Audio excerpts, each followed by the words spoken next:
en tout cas, aujourd'hui, nous allons parler de l'électrification du Kasaï-Oriental. C'est bien sûr pour les comptes de Club de fans, bien sûr, que aujourd'hui, c'est pas Club de fans comme tel. C'est une émission assez spéciale. Hortense, bonjour. Bonjour Jean-Victor, bonjour à tous. Voilà, donc cette émission, on ne la présente pas seule aujourd'hui. De manière spéciale aussi, nous allons recevoir un député national qui est également responsable d'une grande entreprise qui, bien sûr, compte réhabiliter la centrale de Loubilangi 1, ici dans la province du Kasaï-Oriental. Honorable Serge Fonchi, bonjour. Bonjour. Voilà, nous sommes très heureux de vous recevoir dans le cadre de cette émission aujourd'hui. Effectivement, nous allons essayer de parler de ces projets que vous portez, ça fait quelques années. Il s'agit bien sûr du projet de la réhabilitation et même modernisation de la centrale de Loubilangi 1. Loubilangi 1 qui devra être équipée par votre entreprise. Mais nous voulons d'abord commencer par la présentation de cette entreprise Mightyland. Mightyland qui, en fait, selon certaines recherches réalisées, c'est une entreprise américaine. Et vous le savez, ici chez nous au Kasaï-Oriental, les grands problèmes, donc l'épineux problème reste celui de l'électrification de la ville. Et pourquoi pas, d'ailleurs même parce que lorsque nous parlons aujourd'hui de ça, c'est parce qu'il n'y a pas moyen d'avoir des grandes sociétés ici chez nous. Mais pour avoir ces grandes sociétés, il faut vraiment un courant électrique fort. Et ça, c'est possible avec vous. Alors, nous avons voulu que vous puissiez d'abord nous présenter cette entreprise, donc ce projet. Merci à tous d'abord de me recevoir aujourd'hui sur votre antenne. La société Mightyland est une société congolaise ayant des partenaires américains. Donc la partie congolaise représentée uniquement par moi et a procédé aux études de faisabilité et recherche de financement pour réhabiliter et moderniser la centrale de Loubilangi 1, pour lequel nous avons fait tout le processus, passer les appels d'offres de l'État pour pouvoir obtenir la concession d'exploitation sur Loubilangi 1. Donc c'est après avoir obtenu la concession sur Loubilangi 1 que nous avons pu finaliser le processus d'études et de sélection du partenaire. Pour les partenaires, il s'agit de la société Anzana Power, détenue par deux Américains. Donc le CEO s'appelle Brian Kelly et son chief operator, donc celui qui est chargé d'exploitation, s'appelle Josiah Brent. Donc c'est comme ça, c'est eux qui ont apporté le financement à la réhabilitation. Et donc nous attendons de pouvoir démarrer aussitôt que les petits litiges qui sont encore là présents sont éclaircis. Voilà, ça fait couler beaucoup d'encre et de salive ici dans la province, parce que c'est un projet que vous avez gagné depuis longtemps là. Et puis dites-nous un peu, c'est avec l'Amiba que vous avez signé les contrats, c'était en quelle année, comment ça a commencé? Alors nous avons signé un contrat avec l'Amiba, avec le comité précédent, dirigé par M. Paulin Lokusa, qui a procédé lui aussi à toutes les vérifications pour nous. Nous avons signé avec eux. Malheureusement, quand le nouveau comité de gestion est entré, pour des raisons qu'on ignore encore, ils ont remis en la signature du contrat. Le contrat que nous n'avions même pas besoin. Nous avions signé un contrat pour sécuriser l'Amiba, puisque l'Amiba avait de son temps fait l'investissement de la dite centrale. Mais au regard de la loi, au jour d'aujourd'hui, le seul patron du secteur, c'est l'autorité de régulation de l'électricité et le ministère qui, eux, octroient les concessions de réhabilitation. Donc, nous avions signé un contrat avec l'Amiba afin de sécuriser l'énergie pour la relance de l'Amiba, et le comité précédent avait bien fait son travail. Nous arrivons maintenant à des meilleures conclusions avec la direction générale actuelle, oui, qui a pris aussi le problème à bras-le-corps, et il ne reste que quelques points à pouvoir finaliser avec la direction générale avant de pouvoir prendre possession de la centrale. Voilà donc des petits problèmes à finaliser avant de prendre possession de la centrale. Mais vous savez que ça fait pratiquement 2 ans ou combien là, vous avez été à Kinshasa, vous avez eu l'autorisation de l'autorité de régulation du secteur de l'énergie, ARE, si je peux le dire ainsi. Mais comment ça s'est passé?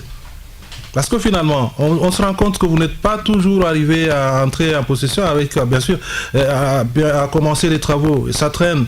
Alors que vous avez constaté vous-même que la ville de Mbuji-Mayi, les gens se posent toujours des questions, même quand nous travaillons ici, nous disons toujours, mais on ne sait pas quand est-ce que ça va s'arrêter.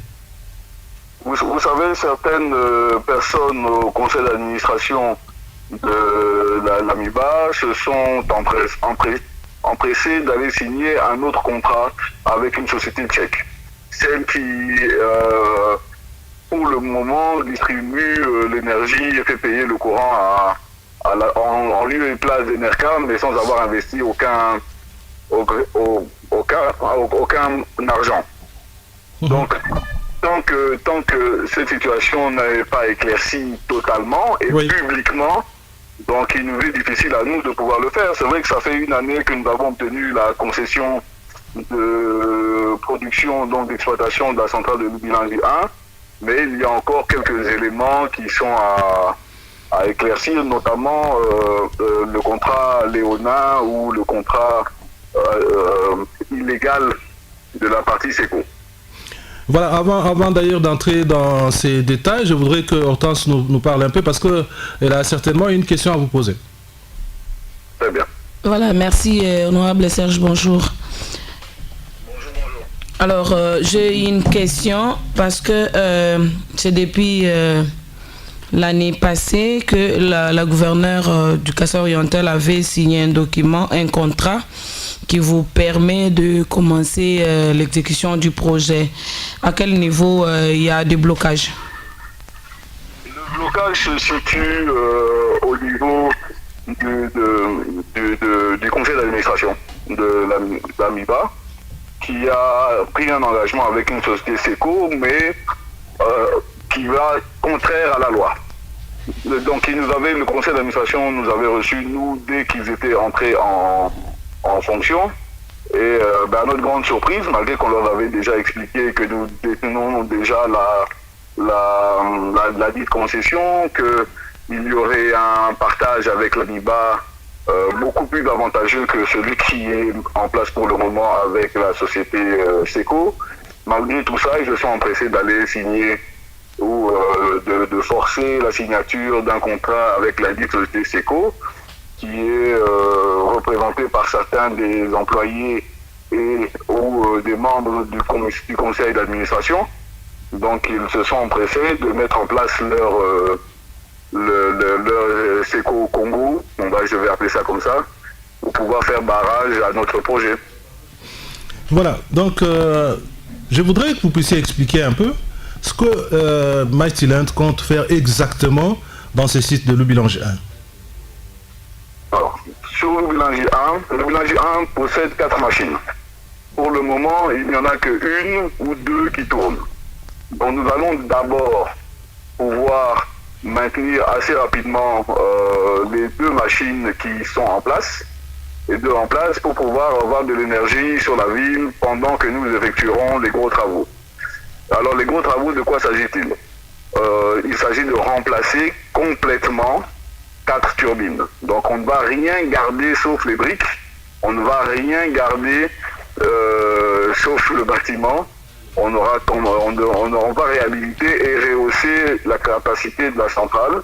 La centrale, quand elle a été construite, avait une capacité de 7 MW et nous allons la porter à 10 MW. Voilà, c'est ça qui va être fait, mais est-ce qu'il se pose aussi un problème de transport? 2 MW seront réservés à la relance d'AMIBA, et le reste c'est pour la ville de Mbuji-Mayi. Maintenant, pour la partie transport, oui, nous avons prévu de refaire complètement une nouvelle ligne de transport et refaire complètement le poste abaisseur de Kongolo. Donc l'électricité sera propre, stable, fiable. Voilà, donc jusque-là, vous êtes un peu bloqué. Alors, vous avez été en contact avec les autorités de l'AMIBA, les nouvelles autorités bien sûr, et puis au niveau du pays, vous avez entrepris certaines démarches. Où en êtes-vous exactement? Oui, c'est vrai que nous avons entrepris beaucoup de démarches. Le ministère du Portefeuille avait déjà instruit le conseil d'administration et la direction générale de ne plus faire obstacle au projet. Le ministère des Ressources hydrauliques également. Nous avons eu dernièrement une réunion au plus haut niveau au cabinet du chef de l'État qui s'est soldée par la même conclusion. C'est pour ça que je vous disais, il ne reste plus que quelques paramètres à voir avec la direction générale afin qu'on puisse prendre possession de la centrale de Lubilangi 1 et pouvoir entamer les travaux d'abord de maintenance pour garder 3 MW comme l'a demandé la MIBA dernièrement, pour d'abord garder 3 MW et puis ensuite remplacer toutes les turbines pour atteindre les 10 MW. Hortense? Alors, honorable Serge, il y a ceux qui pensent que les projets n'est pas bien défini. Voilà pourquoi vous rencontrez ces difficultés-là pour son exécution. Est-ce que vous êtes à mesure de fournir de l'énergie à la population de Mbujimayi et de Congolo, comme vous venez de citer? Écoutez, pour moi, il est bien plus important de fournir l'électricité à la ville que fournir l'électricité à la mine. Parce que je pense que le point faible de la province, nous souhaitons tous bien entendu la relance de la MIBA, mais le point faible de la province est justement son hyper-dépendance à la MIBA. La MIBA a les écoles, la MIBA a les hôpitaux, la MIBA a l'énergie, la MIBA a l'agriculture, la MIBA a la production de poulet, la MIBA a l'aéroport, la MIBA détient tout. Donc c'est un ancien modèle. Il faut maintenant pouvoir donner la chance aussi aux entrepreneurs, aux jeunes, à tout le monde, au lieu que les gens quittent la province pour aller chercher de l'énergie pour produire ailleurs. Il est temps maintenant que nous aussi on produise aussi de l'énergie, que nous soyons totalement indépendants et que on ne dépende plus. Est-ce que le comité de gestion est performant? Est-ce que le comité de gestion n'est pas performant? Est-ce que le conseil d'administration est performant? Est-ce que le conseil d'administration n'est pas performant? Là, maintenant, ça sera un projet privé, et le projet privé ne souffrira pas de nomination, ne souffrira pas de gestion, ne souffrira pas de ça. C'est un investissement à hauteur de 25 millions, 22 millions pour être exact dans les chiffres qui seront dépensés. On ne dépense pas autant d'argent pour faire semblant de maintenir des vieilles machines. Non, on va remplacer les machines et tout le monde aura sa chance, tout le monde pourra créer sa petite industrie, que ce soit des boissons, que ce soit des chambres froides, que ce soit les hôtels, que tout le monde pourra le faire sans problème. Voilà. Et en ce qui concerne la partie technique, je pense que nous sommes le seul projet qui détient des études. Donc, s'il y avait un autre projet qui détenait ne fût-ce que des études de réhabilitation comme le nôtre, bon, on pourrait encore discuter de la faisabilité, etc. Mais nous avons eu déjà en notre temps à amener toute l'équipe MIBA chez le fournisseur de turbines. Nous avons amené certains membres du conseil d'administration et nous allons le refaire d'ici 2 semaines. Nous allons profiter du séjour de certains membres du conseil et du ministère du portefeuille vers l'Europe pour pouvoir aller visiter le fournisseur de turbines et prendre langue avec lui pour pouvoir plus rapidement démarrer les travaux. Alors, quant à la durée du projet, on sait que chaque projet a une durée. Et maintenant que le temps passe, n'avez-vous pas peur de perdre ces projets vu au temps qui nous reste? Encore une fois, je reviens. En fait, il n'y a pas d'autre projet viable. Si on veut un projet d'électrification de la province pour les 20, 25, 30 prochaines années, c'est celui-là. Il ne faut pas bricoler des vieilles machines. Il faut remplacer toutes les machines. Et donc, en ce qui concerne le temps d'exécution, nous serons à 15 mois. Je pense que nous avons tous attendu toute une vie pour avoir de l'électricité. Oui. Maintenant, dans 15 mois, si on démarrait aujourd'hui, dans 15 mois, nous aurions déjà de l'énergie. Donc, si on n'avait pas rencontré tous ces freins dès le départ, au jour d'aujourd'hui, Mbuji-Mayi serait éclairé.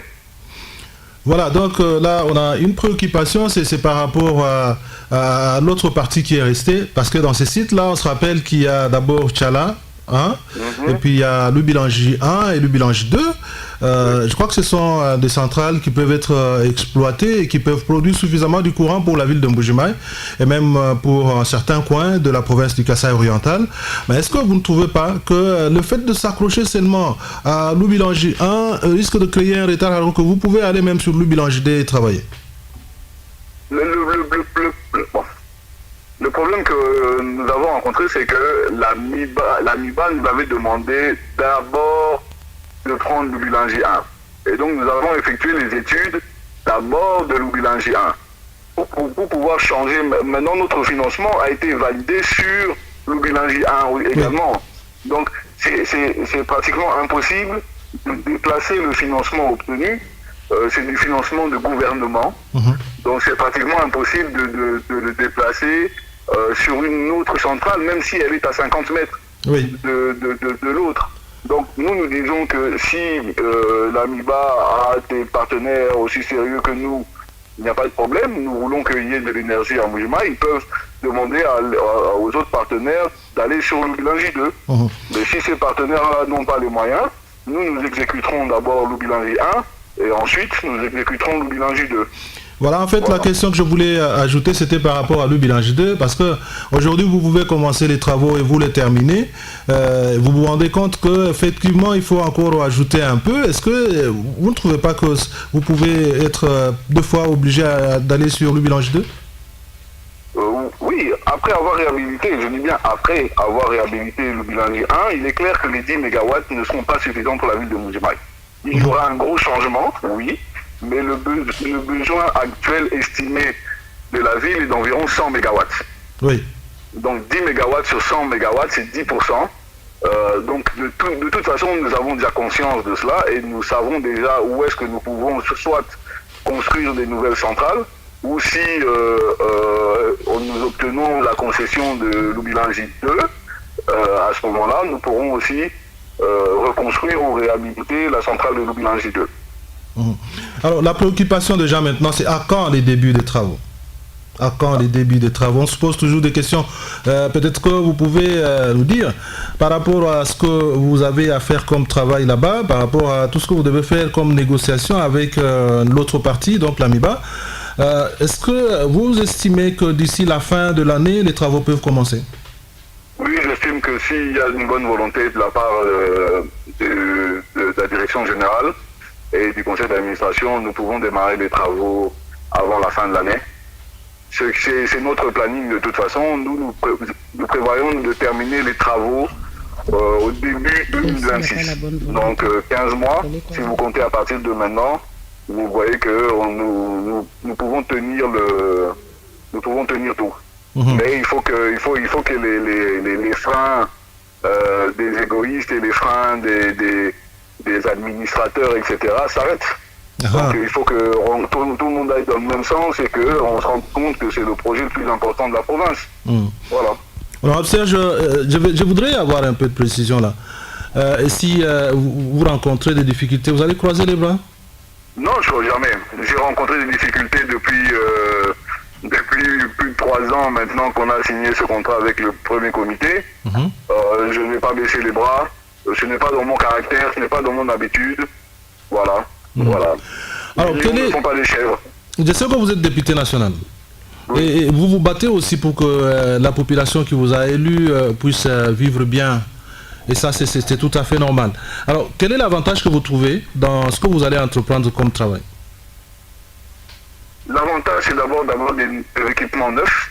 L'avantage, c'est de pouvoir travailler avec une entreprise de renom et qui est une des plus performantes en Afrique.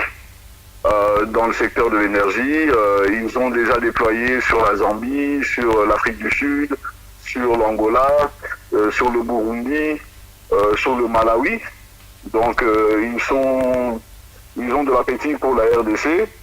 Donc j'espère que on ne va pas chasser les investisseurs comme on a l'habitude de le faire à cause de la politique et des intérêts égoïstes.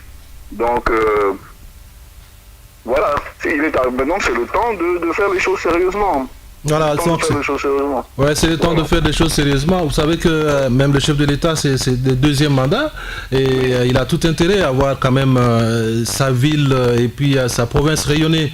Alors, je crois que vous vous battez pour ça. Peut-être que Hortense a une question là. Oui. C'est juste une petite question parce que nous voyons l'actuel ministre des hydrocarbures et de l'énergie, c'est un jeune comme vous. Moi, je pense que vous pouvez rester en contact permanent avec lui. Peut-être de son côté, on peut espérer une solution rapide. Parce que si on arrive à la fin de l'année et que le projet n'est pas exécuté, on va dire que c'était un projet, il a été incapable de consommer. Aussi, c'est un projet de mallette. Parce que nous avons vu des projets ici qui n'ont jamais existé. Oui, je connais très bien le ministre Luamba. Il suit au jour le jour notre projet. Actuellement, il est à Washington. Il est prévu que je le rencontre début de semaine, à son retour. Il suit le projet à la loupe. Il a fait partie de toutes les réunions qu'on a tenues au niveau du gouvernement ou bien au niveau du cabinet chef de l'État. Je le connais depuis de nombreuses années. Comme vous l'avez dit, il est jeune, il est dynamique, il a des bonnes idées, c'est un ingénieur en électricité, il sait ce qu'il fait, il faut lui faire confiance et nous avons, je pense, son support pour pouvoir mener à bien également notre projet. Et voilà. Donc je n'ai que du bien à dire de lui, il faut lui faire confiance, il a un grand pays, un grand ministère à gérer. Mais que ce soit le ministre de tutelle de l'énergie ou le portefeuille, eux aussi nous apportent leur soutien. Voilà. Et en tout cas, logiquement, il ne devrait pas y avoir de nouveaux freins. Il ne devrait pas y avoir de nouveaux freins en ce qui concerne le projet. Voilà, donc on va chuter. Je crois qu'on va chuter dans les minutes qui suivent. Alors là, je voudrais peut-être que vous puissiez vous adresser à la population parce qu'on sent que ce sont de très bonnes idées. C'est un bon projet que vous portez. Ça fait maintenant, vous avez dit, depuis que vous avez signé, ça fait 3 ans. Mais vous êtes là malgré les difficultés. Vous tenez à ce que ce projet puisse réussir. Alors je voudrais que vous puissiez maintenant vous adresser à la population parce que je suivais dernièrement qu'il y avait même des groupes qui voulaient manifester pour exiger que vous soyez là. Alors que du côté gouvernement, on sent que déjà la volonté est en train de s'installer.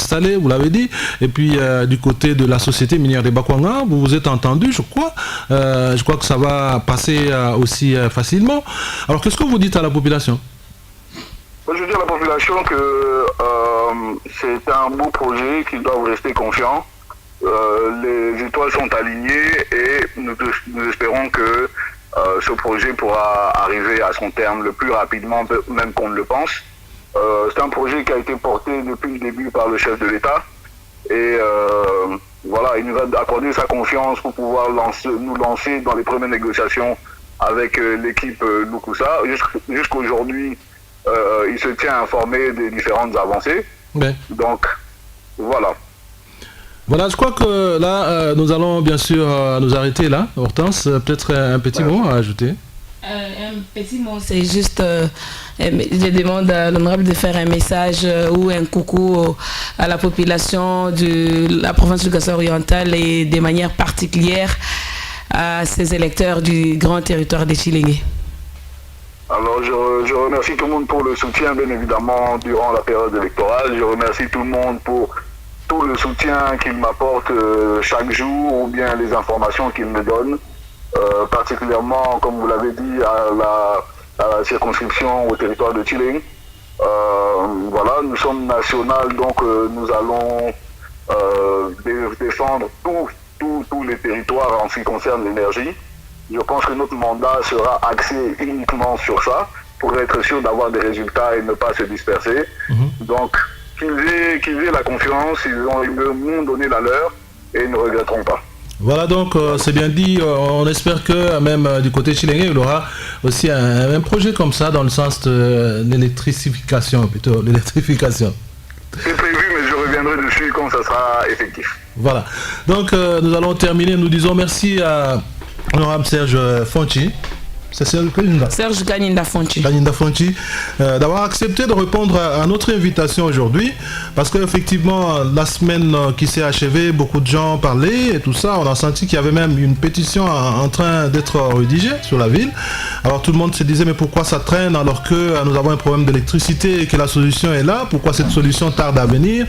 Voilà. Non, à la radio, on s'est dit, bon, on doit quand même entrer en contact avec lui pour en savoir un peu plus. Je crois que tous les auditeurs qui nous suivent vont peut-être, je ne sais pas s'il y a des gens qui ont des questions, mais je crois qu'on va peut-être donner les numéros pour que ceux qui ont des questions à nous poser, ils vont nous les poser et nous allons vous les transmettre effectivement. Si c'est par exemple des messages pour vous soutenir, ils vont le faire. Nous vous disons encore une fois de plus, merci.